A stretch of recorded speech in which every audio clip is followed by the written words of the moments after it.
Hilux yung ano, nakaparking na motor. Ito po. Ayan.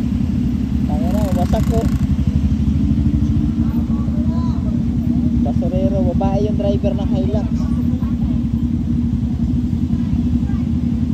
Patay, ano naman yung pambayad ni kuya niyan? Wala nang pambayad si kuya niyan. Oh my God. Ang motor niya, wasak eh.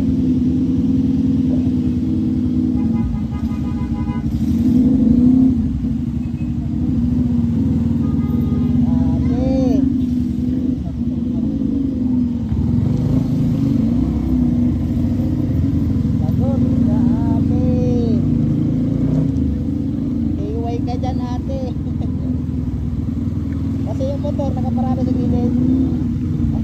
Siyempre masagi talaga siya doon. Laki-laki ng Hilux.